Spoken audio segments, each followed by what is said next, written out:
Rebonjour à toutes et à tous. Si vous êtes sur cette vidéo, c'est que vous avez réalisé la première partie du tuto sur comment faire un faire-part ou une invitation Pat' Patrouille, et comment personnaliser le logo de la Pat' Patrouille pour son enfant.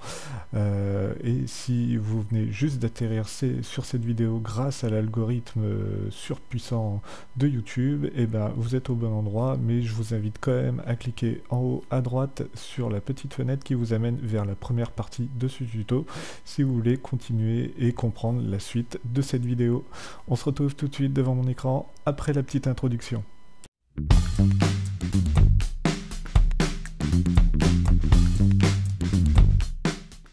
On reprend donc le travail où on l'avait laissé et on avait terminé notre blason avec tous les effets et les dégradés. J'espère que ça vous a bien servi à apprendre à manipuler ces effets-là et à bien manipuler les dégradés.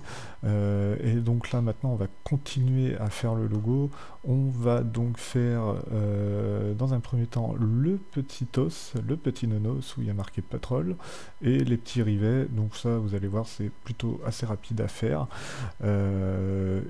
On attaque tout de suite, hein, trêve de blabla, allez on va au boulot, au charbon, c'est maintenant qu'on fait ça.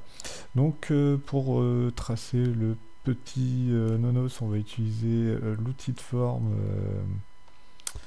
comme anneau, tac, et vous voyez que cette forme là, en maintenant contrôle, je peux l'ajuster un peu dans tous les sens, hein, et je vais en faire un anneau en forme d'ellipse. Je vais essayer de me caler correctement là sur la forme, tac, sur la forme du nonos, tac, et on va le mettre dans un fond blanc, tac, hop. Donc là, notre blason, hein, on est sur le plan de travail numéro 1, j'ai même pas pris le temps d'aller sur le plan de travail numéro 2. Voilà, on y est. Et est-ce que l'anneau a un remplissage en blanc? Oui, il a un remplissage en blanc. Et donc on voit que là j'ai approximativement la bonne forme. C'est plutôt pas mal. On va pouvoir convertir cette forme là en courbe. Donc on clique sur le petit bouton convertir en courbe. Vous commencez à avoir l'habitude, hein, je pense, de convertir en courbe. Et donc ici on va venir couper cette forme grâce à une autre forme carrée ou rectangulaire. Toc, et surtout grâce au Pathfinder. Donc hein, je vous ai expliqué dans la vidéo pourquoi je disais Pathfinder, parce que moi je trouve ça nettement plus simple que outil d'addition ou de soustraction, etc. Parce que je vois pas du tout comment ça s'appelle dans Affinity. Donc si vous avez une idée de comment ça s'appelle dans Affinity, laissez-moi un petit commentaire. Comme ça, dans les prochaines vidéos, eh ben, je pourrai dire le bon terme pour utiliser ces outils. Hop, donc là, on soustrait aussi. Vous voyez que là, un petit peu plus loin, j'ai encore des restes, hein, de forme, donc je vais double-cliquer et grâce à l'outil nœud, hop, je vais pouvoir les supprimer, puisqu'on n'en a pas besoin. Et ensuite, on va aller prendre deux cercles, hop, qu'on va mettre en place par rapport à la forme, hein, qui est tracée sur le PNG. On duplique avec CTRL-J ou CTRL-C, CTRL-V, hop, CTRL-J, tac, et vous savez quoi, on va faire l'étape d'une fois, hop, on associe, et ensuite on va pouvoir modifier cette courbe-là pour qu'elle prenne la forme la plus adaptée, hop, au dessin. Donc là on va jouer avec les petits vecteurs, voilà, voilà. Hop, on va pouvoir ajuster ici aussi, hein, parce qu'on est peut-être un petit peu trop courbé. Voilà, là on est un peu mieux. Et pendant qu'on tient cette forme-là, on va venir la dupliquer et la ranger un petit peu en dessous là, et la mettre en noir pour pas l'oublier, parce qu'elle va venir nous servir ensuite en tant que courbe pour pouvoir mettre notre texte en forme, tout simplement. Et donc sur cette forme là, on va pouvoir rajouter quelques points, tac et tac, pour se mettre en collision avec ces deux cercles que nous avons tracés. Donc on va les dupliquer.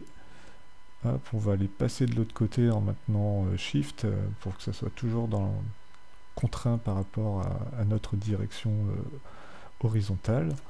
Et on fait une petite symétrie, un retournement horizontal, tac, et on replace correctement, toujours en maintenant Shift, le petit nonos, hop, et ensuite ici on rajoute pareil des formes, histoire d'aller vraiment en collision avec les deux cercles. Et ensuite on vient sélectionner tous ces éléments et on fait addition. Et donc là on a tracé notre nonos. On rajoute sur ce nonos, soit on applique un contour à la forme, donc comme je viens de le faire, vous voyez, hop, et puis on vient mettre notre contour correctement et aligner sur l'extérieur. Soit on vient utiliser l'outil contour et on utilise la même méthode que le blason, la même méthode que vous avez vu dans la première partie de ce tutoriel. Et donc du coup là j'ai préféré partir sur cette méthode là, voilà, histoire de changer puis de vous montrer quelque chose d'un peu différent. Et donc là on va pouvoir appliquer le dégradé qu'on a qu'on avait sauvegardé, donc le dégradé de bleu, et vous voyez qu'il s'applique directement au contour. On n'est pas embêté puisqu'on a bien sélectionné trait et le remplissage est en blanc. On vient sauvegarder son travail, donc avec un CTRL S. Et donc ensuite, là, on va pouvoir utiliser par contre l'outil de contour. Donc on va venir faire un CTRL J. On va enlever le trait. Tac. Et on va changer le remplissage. Hop. Donc là, vous allez chercher votre palette hein, dans l'onglet échantillon. Et donc là, on va pouvoir mettre le dégradé de gris qu'on n'avait pas sauvegardé. Hop. On va le mettre dans notre palette. Tac. Et on va passer donc cette courbe-là juste en dessous la courbe du nonos blanc. Juste ici. Et puis on va utiliser l'outil de contour pour, vous voyez, hop, mettre le nonos comme ça. Alors, est-ce que c'est vraiment un dégradé de gris? Je ne sais pas. J'ai pas l'impression que c'était un dégradé de gris sur le... Non, c'est pas un... Voilà, si, il y a le dégradé de gris, mais c'est pas le même dégradé qu'on utilise. Donc oui, il y a le dégradé de gris, mais il est beaucoup plus bleuté, donc vous pouvez, si vous le souhaitez, venir modifier ce dégradé. Donc là, on va pouvoir enlever ça. Échantillon, tac, et on remet un petit peu de gris bleu. Hein. Hop, ici on peut faire pareil. On remet un petit gris bleu. Et là on se rapproche déjà plus de ce qu'on a sur le vrai logo. Mais là c'est déjà très très bien ce qu'on a fait. Et on vient grouper tout ça. Et puis ensuite, grâce à cette petite forme là, on va pouvoir venir tracer, mettre notre lettrage pour indiquer l'âge de l'enfant par exemple. Et donc ensuite vous prenez le nonos et vous le cliquez et glissez directement sur le plan de travail comme je viens de le faire, et vous voyez dans les calques ça se réorganise tout seul comme un grand. Qu'est-ce qu'il est intelligent ce Affinity, j'ai parlé trop vite. Hop. Donc là j'ai fait un copier-coller, un couper-coller, et je centre bien le nonos sur mon plan de travail. Donc cette fois-ci c'était bien centré sur le plan de travail numéro 1 hein. Voilà, là on y est, c'est bien centré. Et ici on va appliquer un petit effet au groupe, donc on va mettre une ombre externe, hop, qui descend vers le bas, on lui met un petit rayon et on lui met un décalage pour donner cette sensation de superposition. Vous voyez, on a quelque chose de plutôt pas mal qui se crée là. Donc hein, vous jugez vous comme vous le souhaitez. Hein, moi je le fais comme ça. Vous voyez qu'ici la superposition elle y est, mais elle y est pas au bout. Mais bon, c'est déjà pas mal, c'est mieux que rien. Hein, là c'est déjà bien, moi je trouve. Voilà. Donc là on est pas mal. Ouais, là c'est bien. Donc voilà, on a créé le petit nonos et puis on va créer les petits rivets. Pour tracer nos petits rivets, on va venir créer donc un cercle avec la petite forme d'ellipse. Pour créer un cercle, une ellipse complètement proportionnelle, hein, vous n'oubliez pas qu'il faut maintenir Shift et CTRL pour le faire par le milieu. Et donc là on a quelque chose de proportionnel, on n'a pas un ovale, on a vraiment quelque chose de rond. Tac, et on va venir appliquer dedans un petit dégradé. Donc là j'ai changé un peu le dégradé. Hein. On va prendre un dégradé linéaire, on va changer sa position. Donc pour changer la position, vous vous souvenez, on prend notre dégradé, tac, et on vient s'accoster selon les points d'ancrage magnétique qu'on a activé juste ici. Hein. Tac. Et donc là on peut faire inverser. Et on peut venir quand même gérer comme ça au visu notre dégradé. Et donc vous voyez que par rapport à l'image originale, bon, on est à peu près dedans. Donc là, on peut se permettre de faire quand même un petit deuxième cercle, mais cette fois-ci avec un dégradé sur le trait. Donc on fait un CTRL-J. On va verrouiller cette ellipse là pour pouvoir travailler que sur celle-ci. On enlève le dégradé ici et on le met sur le trait. Hop, juste comme ça. Bien sûr, on customise son trait, hein, on n'a pas besoin de le mettre vers l'extérieur. Tac. Et on va pouvoir... voilà. Et on va pouvoir peut-être modifier un peu aussi ce dégradé là. Donc rajouter peut-être, je sais pas, quelque chose d'un petit peu plus gris.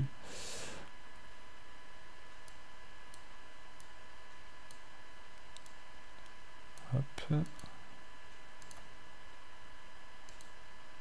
Tac. Donc là c'est plutôt pas mal. Tac, on descend un peu et puis voilà, ça va nous donner un petit effet. On va grouper ces deux éléments. Ouais, l'effet est sympa de loin. Alain de loin. Hop là. Donc, hop, et on va grouper ces deux éléments. CTRL-G. Et on va là aussi appliquer un petit effet d'ombre externe. Voilà, un petit rayon. Pour montrer que le rivet est superposé sur le bouclier. On sauvegarde notre travail. Et puis on duplique donc les petits rivets. Donc là, moi je fais CTRL-SHIFT et je clique et je glisse. Voilà, et là je maintiens CTRL et je glisse jusqu'en bas pour mettre, voilà, juste sur ma pointe, juste en dessous de la pointe.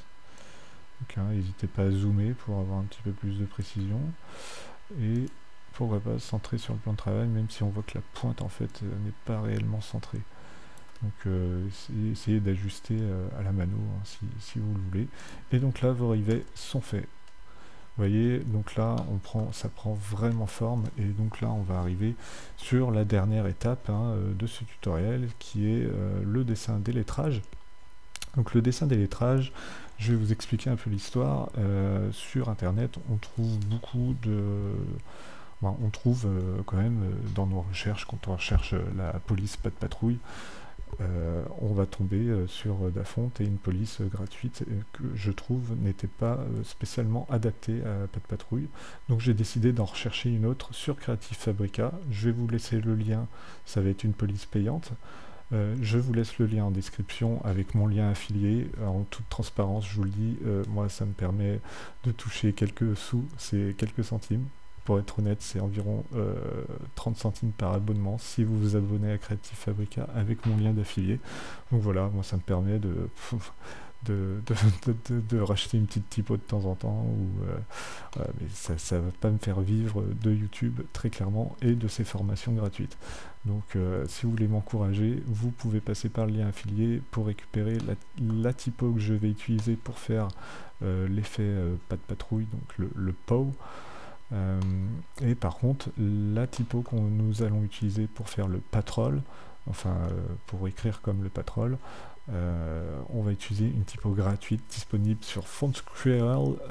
Excusez mon anglais tout pourri, mais c'est les fontes écureuil.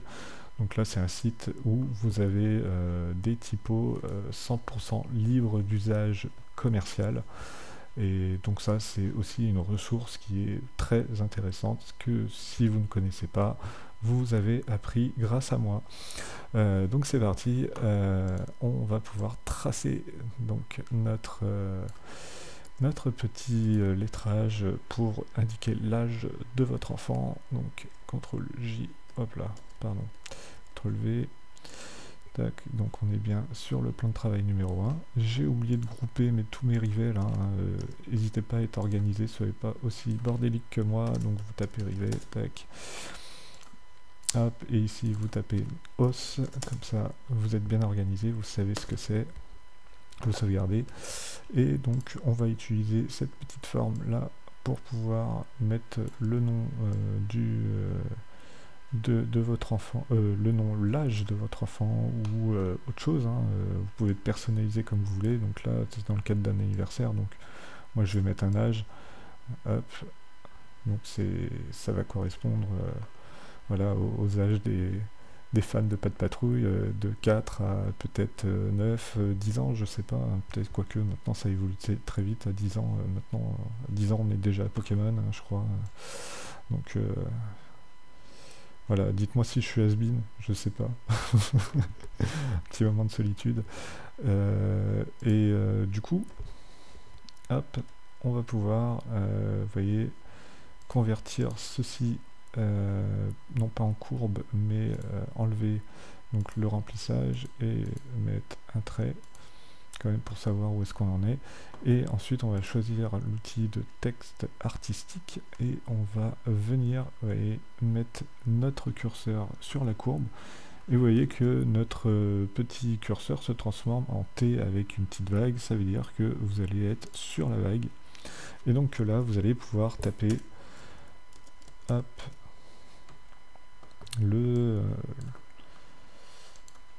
l'âge de l'enfant.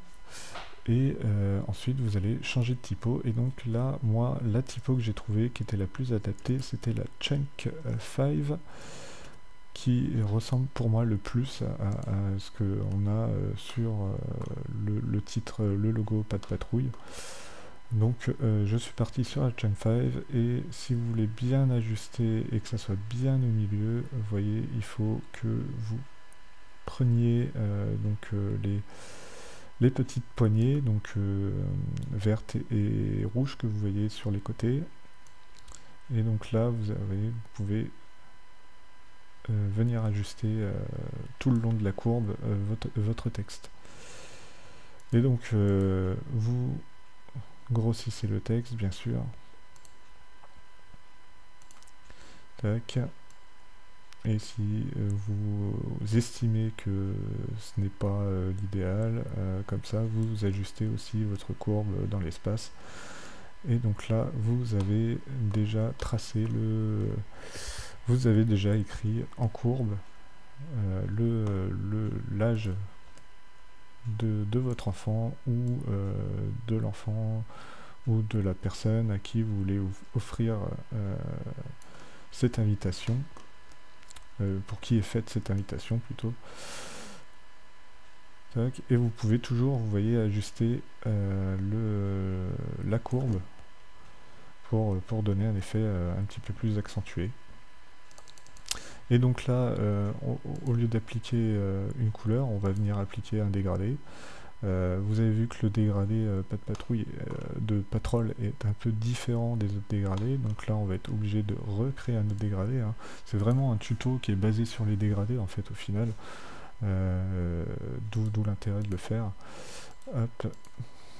Et donc on a ici un dégradé linéaire, oui un dégradé linéaire, mais j'ai pas envie qu'il soit linéaire comme ça, moi j'ai envie qu'il soit linéaire comme ça. Voilà. Hop là. Et donc là, on va pouvoir venir l'inverser. Tac. Et donc dans le style, ça va être un peu ça, mais en bleu, avec le camailleux bleu. Donc on va changer le noir pour un bleu de notre palette échantillon. Tac. Vous allez sur couleur, vous allez dans les échantillons, et vous prenez le fameux bleu foncé. Et tout en bas, vous prenez le bleu un petit peu plus clair. Tac. Et donc là, c'est même l'autre bleu qu'il nous faut. C'est même un bleu, l'espèce de bleu gris qu'on a utilisé pour le fond en fait du faire-part. Hop, celui-ci. Et donc là, vous pouvez venir ajuster, vous voyez, comme ça.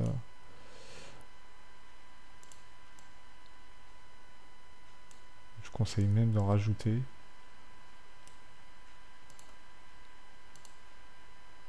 Pour que ça soit vraiment à peu près dans le même style que la patte patrouille.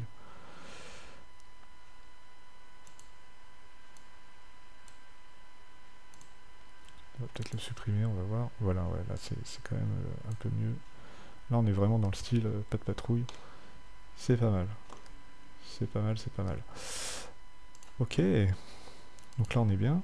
Je viens de remarquer d'ailleurs que je suis pas allé jusqu'au fond perdu avec le fond. Donc c'est l'occasion de le faire. On va déverrouiller le fond.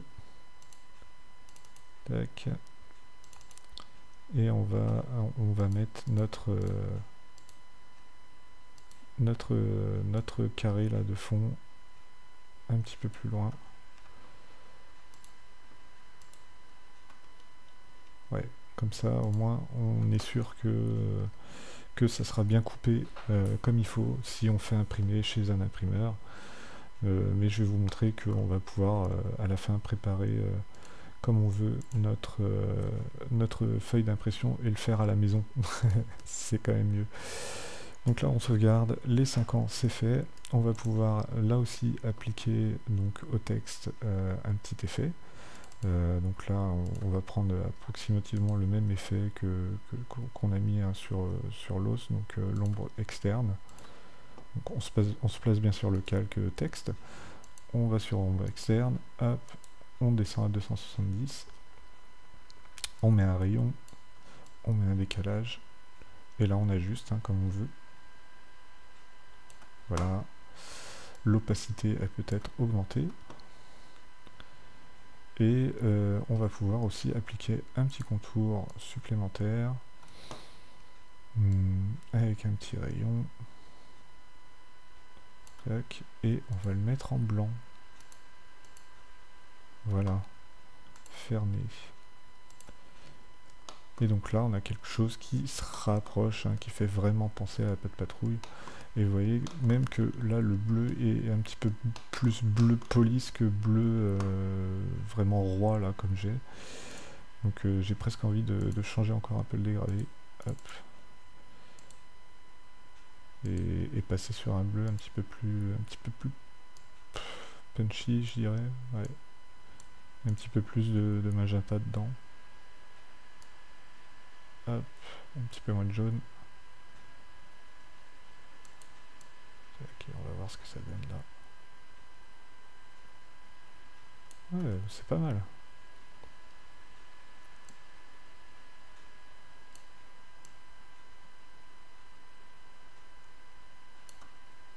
Voilà. Donc 5 ans. Ok, on CTRL S. Et donc là, on va passer sur la dernière partie de ce tuto, c'est-à-dire tracer le prénom de l'enfant.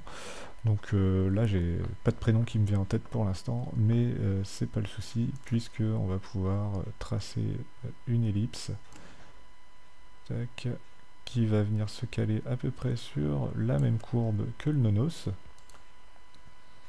Cette ellipse-là, elle va nous permettre de tracer tout le prénom. On va l'agrandir aussi, de venir écrire le prénom correctement grâce à une courbe. Donc la même méthode hein, que vous venez de faire avec les 5 ans. Et on va utiliser une typo particulière, puisque c'est une typo là qui va être payante. Libre à vous de l'utiliser. Si vous souhaitez utiliser une typo gratuite hein, pour ce tuto, ce que je comprendrais, hein, parce que c'est du do it yourself, vous pouvez utiliser la typo gros bold qui est disponible sur Dafont. Les libres d'usage personnel, mais si par exemple à tout hasard vous voulez vendre ce genre de prestations parce que c'est quelque chose qui peut faire très plaisir à d'autres parents, et ben je vous conseille d'utiliser une typographie libre d'usage commercial et avec une licence, et c'est la typographie que je vais vous montrer tout de suite car elle s'appelle Futura, je crois. Hop là, je l'ai dans mes récentes de toute façon, elle s'appelle Futurino. Et donc on va prendre un prénom de garçon, qui me vient en tête, Sacha. C'est mixte en plus, donc comme ça la parité est respectée puisque Sacha est un prénom mixte et ça c'est plutôt cool. Hop, et donc là vous voyez on peut là aussi ajuster, comme je vous le disais, avec les flèches pour que votre texte soit bien au milieu. Voilà. Et donc Sacha, lui, c'est pareil, il faut appliquer donc un dégradé. Et là, hop, on va appliquer un dégradé bien différent, puisque ça va être un dégradé de bleu clair. Donc ça correspond, vous voyez, au dégradé, au camailleux qu'on a réalisé tout simplement en palette dans le premier tuto, que je vous invite toujours à aller voir si vous êtes rendu là et que vous ne l'avez pas fait. C'est maintenant qu'il faut y aller, hein. Et vous reviendrez sur cette vidéo après. Hop, et on enlève celui-ci, et donc là on a un dégradé qui est fait. Voilà. Ensuite on va augmenter la taille du prénom, donc on peut y aller à tâtons. C'est vrai que c'est quand même un logo qui n'est pas fait pour les grands prénoms, j'avoue. Donc on essaie quand même de le faire dépasser. Voilà, Sacha dépasse un peu. Est-ce qu'on peut le faire dépasser un tout petit peu plus? Là, je pense que ça va être le grand max qu'on puisse faire, parce que sinon après on va dépasser la marge. Et ça va pas être très beau. Et ce qui va être intéressant avec le Sacha, c'est que là on va pouvoir mettre des papates dans les A. Ça c'est plutôt cool. Et Sacha, eh ben, on va venir le mettre, on va le copier et le coller. On va venir le mettre sur le côté là quelque part, histoire de le conserver au cas où on doit le refaire. Et par contre cette fois je vais convertir en courbe. Hop, tout le prénom. Je sélectionne toutes mes courbes et je les associe entre elles. Et ensuite je vais faire CTRL-J et je vais utiliser l'outil de contour pour dupliquer cela et mettre le dégradé bleu qu'on utilise sur le blason. Donc ce dégradé bleu, hop, il va falloir peut-être, je dis bien peut-être, le modifier. Hop.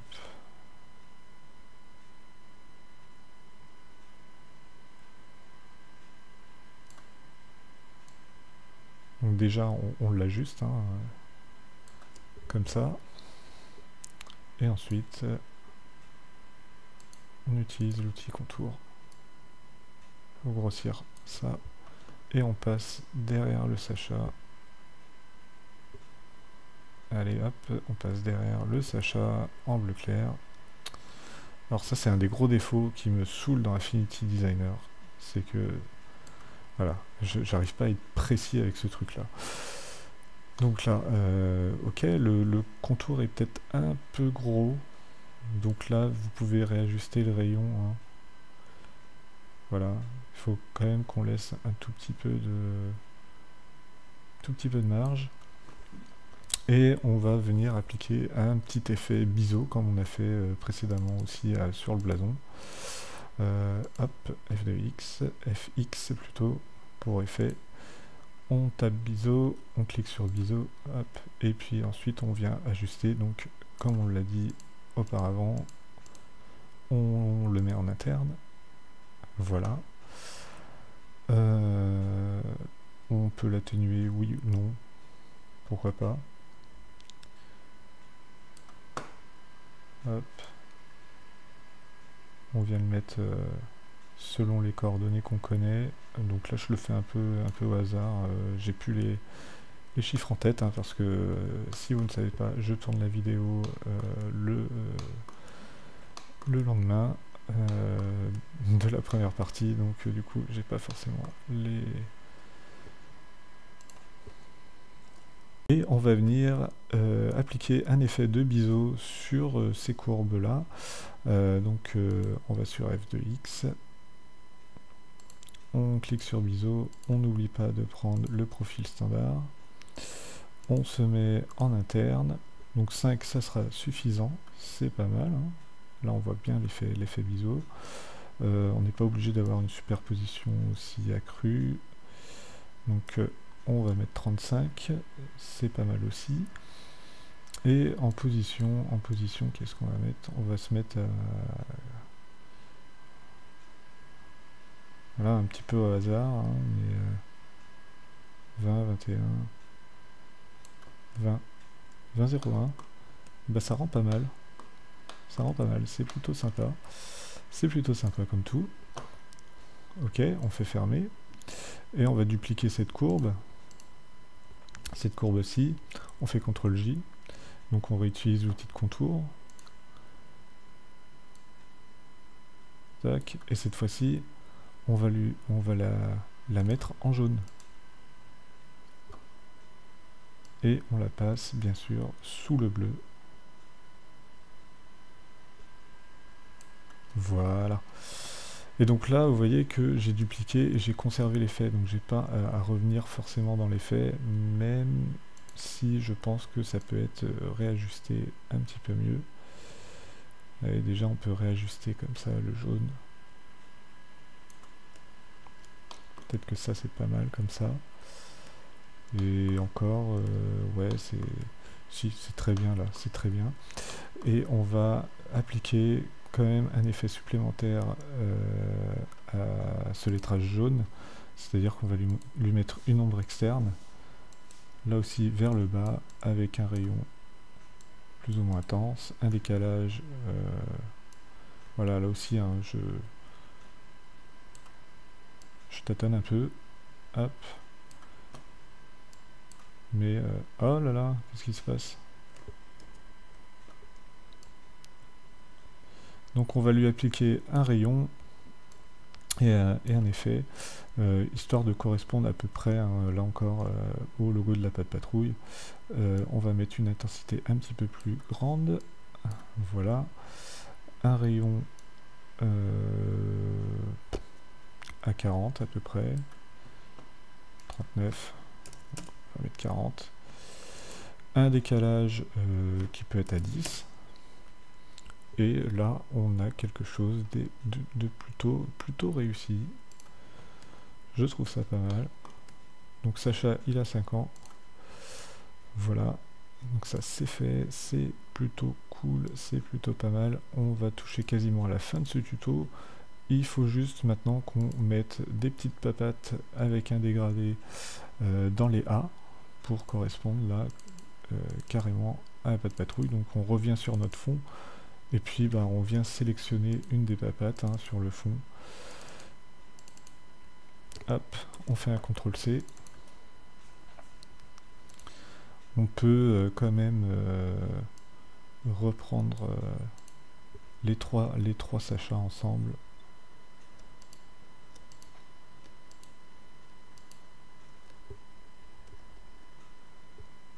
Et déplacer un tout petit peu, histoire qu'on voit, histoire de voir un peu l'effet de brillance. Tac, et on vient coller dans le groupe notre petite papate. Ou même pas au-dessus du groupe, hein, comme vous voulez. Vous pouvez mettre dans le groupe hein, si vous voulez, mais au-dessus c'est très bien aussi. Et on vient réajuster notre papate hein, avec contrôle par le centre. Tac. Pour pouvoir la mettre dans les A.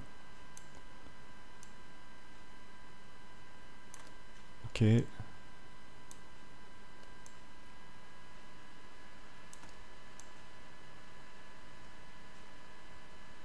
Là, de toute façon, on va lui mettre aussi un petit effet. Hein, vous voyez, il y a une ombre portée à mettre. Donc, vous inquiétez pas pour le bleu qu'on voit. C'est pas un problème.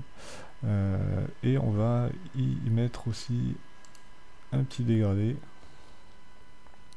Donc là, le dégradé, moi ce que je vois, c'est que c'est pas du tout les mêmes dégradés en fait.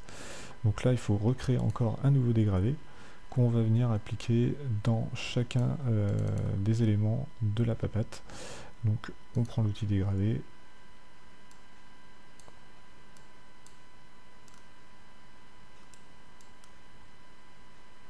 Ah oui, là il est lié à... D'accord. Tac. L'outil dégradé. Et puis on vient appliquer ici. On vient appliquer là. Ah non, tout est lié là en fait.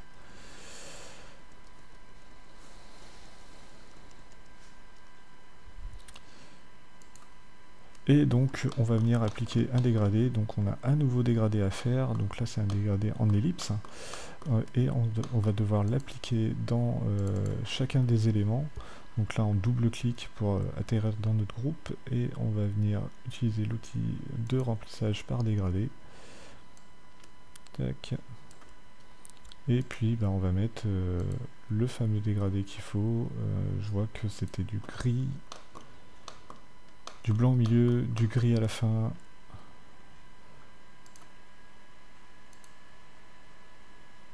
Hop, alors, hop, du gris. Et du blanc au milieu. Là on est en mode linéaire, il faut se mettre en mode radial. On inverse. Et voilà. Le petit dégradé est fait.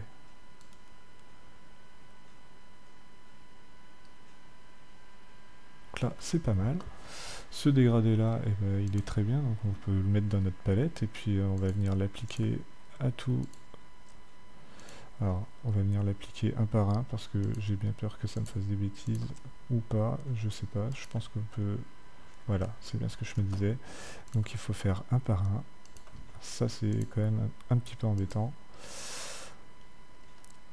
Et ensuite, on va réajuster quand même le dégradé. Donc on fait un CTRL Z, hein. Je vais juste le réajuster. Voilà, parce que le blanc est quand même un petit peu plus présent, un petit peu plus intense. Voilà, et on le remet dans notre palette. Tac, et ensuite on applique un par un. Ça c'est un petit peu embêtant franchement de faire ça un par un. Dommage Affinity Designer là-dessus. Mais c'est pas grave. Hop, ça c'est good. On resélectionne notre groupe et on va pouvoir maintenant appliquer là aussi des effets de contour et des effets d'ombre portée. Tac, donc une ombre externe portée. là avec une intensité qui m'a l'air quand même quasiment à 100%. J'ai l'impression, si elle n'est pas à 100%, elle est proche des 90. Une opacité, je veux dire. Hop. Donc, un décalage qui est à faire. Donc là, on va pouvoir, va falloir essayer de jouer. Bon, soit on reste à 270, bah, c'est très bien. Il est très très bien comme ça. Et on peut mettre un tout petit rayon, mais pas grand chose. Pas grand chose, pas grand chose. Et vous voyez que l'opacité, en fait, au final, voilà, on est plus proche des 60 que des 80 annoncés. Mais c'est déjà bien. Tac. On fait un CTRL-J. Et on amène... Oula, non, j'ai oublié les contours.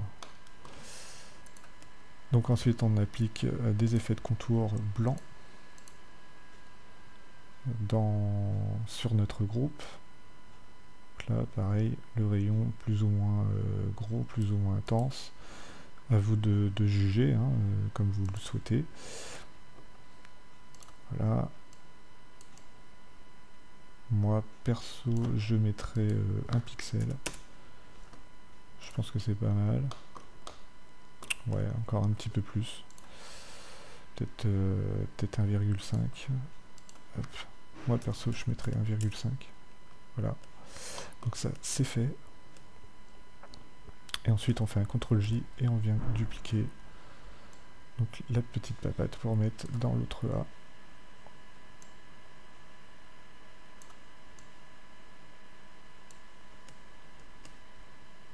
Donc on peut là aussi ajuster hein, par rapport à la lettre si vous trouvez que c'est un peu trop gros. Et donc pour finir de colorier et d'être un petit peu plus fidèle au logo Pas de Patrouille, on va venir intégrer une forme dans le prénom et une forme qui va contenir un dégradé blanc, blanc et transparent. En fait, ça va nous donner cet effet là de dégradé courbé. Donc hop, c'est parti. On va donc tracer là aussi une ellipse. Voilà. Une ellipse qui n'a pas besoin de traits. Donc ça, on peut enlever. Et cette ellipse là, on va lui appliquer un remplissage de type radial. C'est très bien. Et donc on va appliquer la même méthode hein, que l'effet qu'on a fait là-haut, mais on va juste rendre ça transparent. On va inverser tout ça, bien sûr. Hop. Voilà. Et ensuite, on va venir surtout jouer en fait sur l'opacité du calque. Vous voyez que... et sur la position de la transparence dans notre dégradé. Voilà, je pourrais très bien rajouter quand même du blanc hein, supplémentaire. Hop. Avec une opacité un petit peu plus importante, bien sûr. Pour essayer d'avoir à peu près le même style d'effet. Donc là, c'est un juste dosage en fait à trouver entre tout ça. Ah, là, on commence à être pas mal.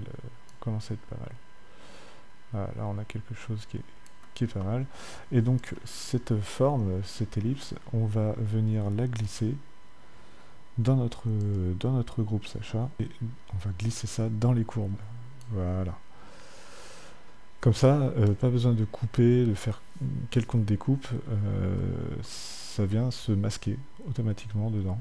Donc ça, c'est très très bien comme effet. C'est facile à faire. Et vous pouvez toujours revenir dessus. Donc c'est sûr, hein, ça fait descendre dans la hiérarchie des calques, mais on arrive très bien à les retrouver. On voit comment sont faits les calques. Et donc là, on peut toujours s'amuser, continuer un peu à ajuster, hein, histoire d'avoir à peu près cet effet de dégradé. Et donc touche finale sur le nonos, c'est faire les petites ombres. Donc là on va utiliser des ellipses pour faire ça, qu'on va superposer entre elles. Donc CTRL J, hop, on trace une ellipse, on fait CTRL J pour dupliquer. Ensuite on superpose, hop, et on superpose aussi, on essaye de se mettre à peu près dans l'ellipse originale qu'on a déjà tracée. Et hop, on soustrait donc les ellipses. Voilà, ensuite j'avais préalablement copié-collé ces deux ellipses là. Et donc là pareil on vient faire des ellipses un peu différentes. Donc voilà, là on peut se permettre voilà, de faire un peu autre chose pour être en concordance un peu avec le logo, hein. Tac, on voit que c'est fait sur le côté comme ça. Donc là, et donc le petit va être coupé normalement. Voilà. Hop, on fait un CTRL G, CTRL J, une symétrie. Tac. Et on vient se mettre du côté droit pour avoir le même type d'effet. Et donc là, la touche finale est vraiment bien. Et on sauvegarde notre travail.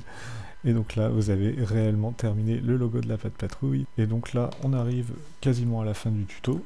Je vais vous montrer une dernière étape qui n'est pas des moindres. C'est celle non seulement de la sauvegarde, mais ça c'est déjà fait. Donc CTRL S, Shift CTRL S pour enregistrer sous.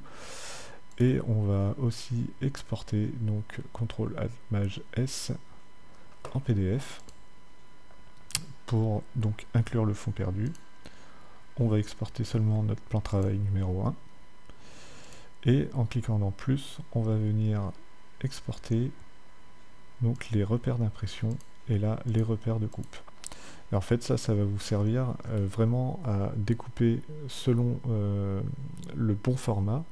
Et tout ce qui sera hors du bon format, ce qu'on appelle le fond perdu, sera vraiment coupé et n'apparaîtra pas. Et donc, hop, notre PDF va inclure les traits de coupe. Donc on fait exporter ensuite. Donc là, Pat' Patrouille perso. Perso live même. Voilà, il exporte l'élément, il s'affiche et donc vous voyez que là j'ai bien les traits de coupe qui sont là, qui sont présents. Et donc quand je vais mettre ma règle et mon cutter pour couper sur les traits de coupe, et ben ça va me donner mon format final de 138 mm par 138 mm. Et nous on va imprimer donc avec une imprimante personnelle hein, pour faire ça. Donc du coup on va tout simplement créer un nouveau fichier en A4, en CMJN, pas besoin de marge, et on fait créer et on va venir placer notre PDF. Donc Pat' Patrouille live, on fait ouvrir. Et en fait, là, vous n'allez pas cliquer glisser comme d'habitude pour ajuster la taille, mais on va juste cliquer une fois et donc on va être en taille réelle. On va bien se centrer sur notre planche, bien sûr. Et vous voyez que les fonds perdus n'apparaissent pas. Les traits de coupe n'apparaissent pas.